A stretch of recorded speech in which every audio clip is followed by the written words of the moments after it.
Hello and welcome back to all your witches, wizards and muggles out there. Today we are going to do a character analysis type of video, and it's probably one of the most controversial characters I am starting off with, and that is Ginny Weasley.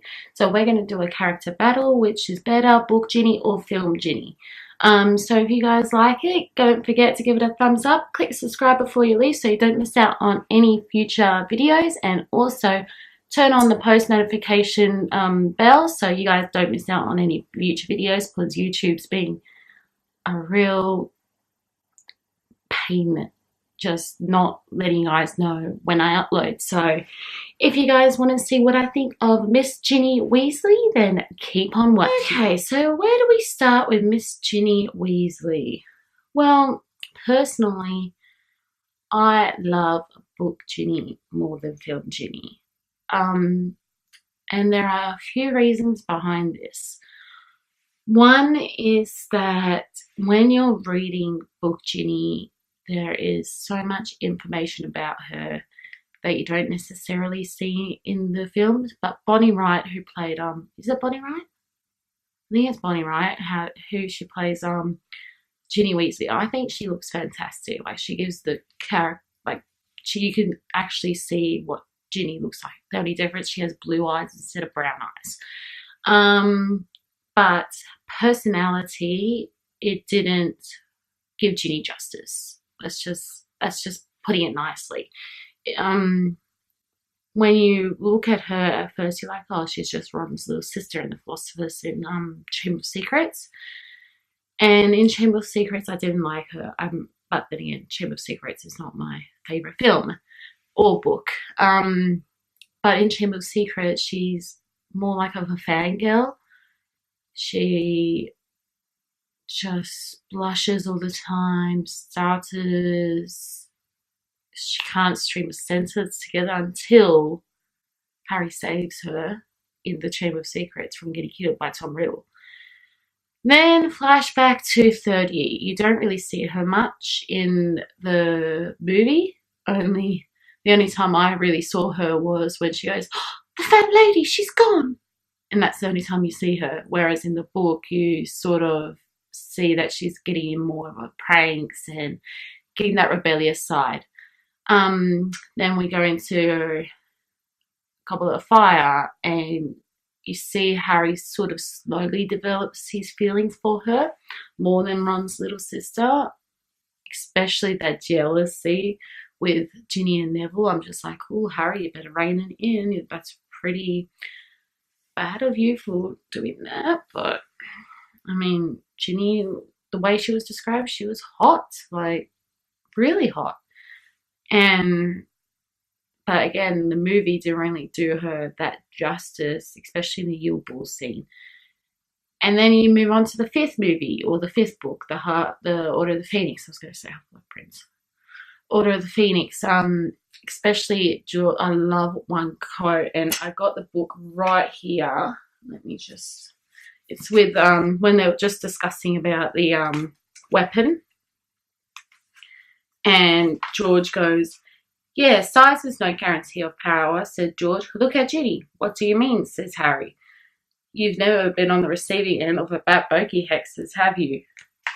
That just means that she's developed so much rebellious power. You start to get that side of her, especially when she was dropping dung bongs when they're in the meeting, and then she goes, oh yeah, Crookshanks was playing around, you know how he is, and then she was just straight out lying to her mother. So she starts to become more rebellious, and I love that about Ginny in the book anyway. And then flash forward within the book, I can't remember what page it was on, but when Harry sees Arthur getting attacked by Nagini, and he starts to question whether or not he is getting possessed by Voldemort. And then Ginny's like, hello, I too have been possessed by Voldemort. I know how you feel. You could have talked to me. Let me see if I can find it.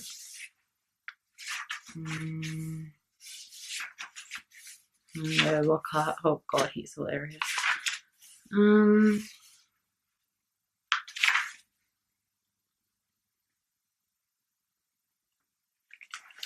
What's in this chapter?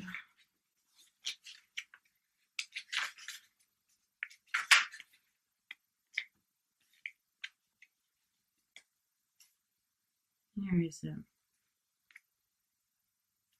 Ah, here it is. We wanted to talk to you, Harry, said Ginny. But as you've been hiding ever since we got back, I didn't want anyone to talk to me, said Harry, who was feeling more and more nettled. Well, that's a bit stupid of you, said Ginny angrily, seeing as you don't know anyone but me who's been possessed by you-know-who, and I can tell you how it feels.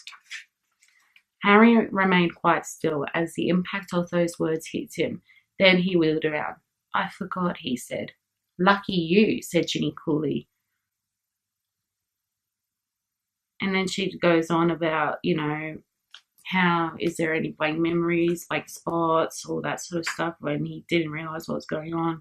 And then she goes, then you know who has it ever possessed you? When he did it to me, I couldn't remember what I'd been doing for hours at the time. I find myself somewhere not knowing how I got there.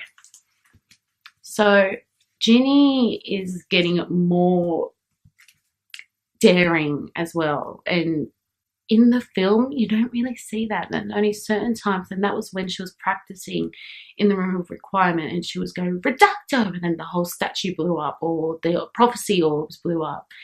And it's just like, really?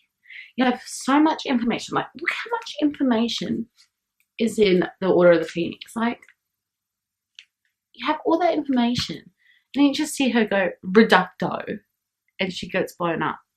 Like, where's that back bogey hex? I wanted to see that back bogey hex hitting Draco Malfoy in the face. I really wanted to see that bit. And they didn't even show it. Like, anyway, flash forward to the 6th year.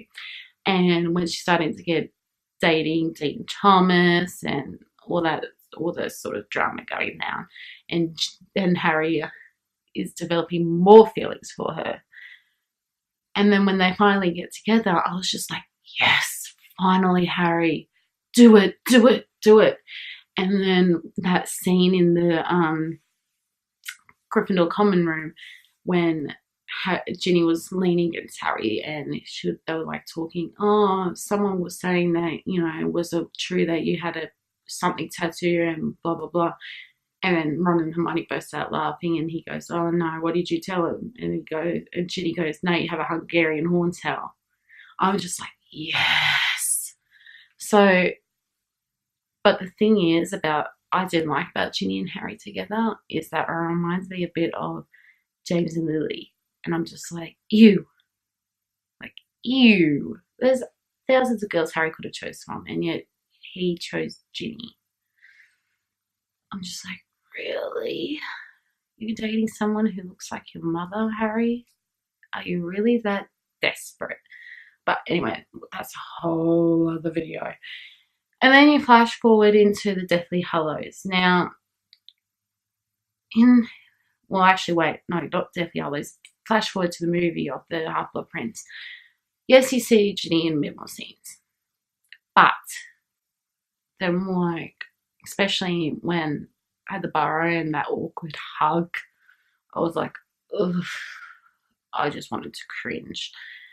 And then when she kissed Harry in the room of requirement after throwing away the Half-Blood Prince's book, I was just like, ugh, that's the most disappointing kiss I've ever seen. And then the only part I liked in the whole movie about Ginny and Harry was when Harry was chasing after Bellatrix and then Ginny was following him and then they ended up that duel. That's the only part in the whole movie I liked about Ginny and Harry. I just think, like, there's so much stuff about about the characters' relationships, and they missed out on so much of it. I'm just like, where's all this? Like, it just doesn't make any sense. And I was really upset when I was watching it compared to reading it. And then we move on to the Deathly Hallows. The Deathly Hallows book is a lot more informative than the movie, especially when Harry arrives at the burrow and there's this scene when they're setting the table for dinner And then Harry's like, what's your mum got to do? Right, make Voldemort anti-Voldemort things while the rest of the world is suffering. And then Ginny goes, so that's what you're really doing. You're really going after him. And they have that flashback moment of when they're down by the lake in the sixth year. And I was just like, yes, finally, we're getting more and more. And when they kissed in Ginny's bedroom and Ron barged in, I was laughing my head off. I loved it. And again, in the movie, it's just blah. I really didn't like the way they made Ginny's character in the movie. I mean, the actress, she was great. It was just the way they wrote her. I think they could have done more. And so I just loved book Ginny better than film Ginny. So this ends this topic. So I hope you guys liked it. If you did, you know what to do. And also, I want you to leave a comment down below telling me the next character analysis you want me to do. It could be Harry, Ron, Hermione, Voldemort, Umbridge, Draco, Lavender Brown, Cho Chang, Cedric Diggory. It could be anyone. And I want you to leave a comment down below who you want me to do a character analysis on next, and I'll do that for you guys. So I hope you guys have a wonderful day, and I'll see you in the next one. Bye!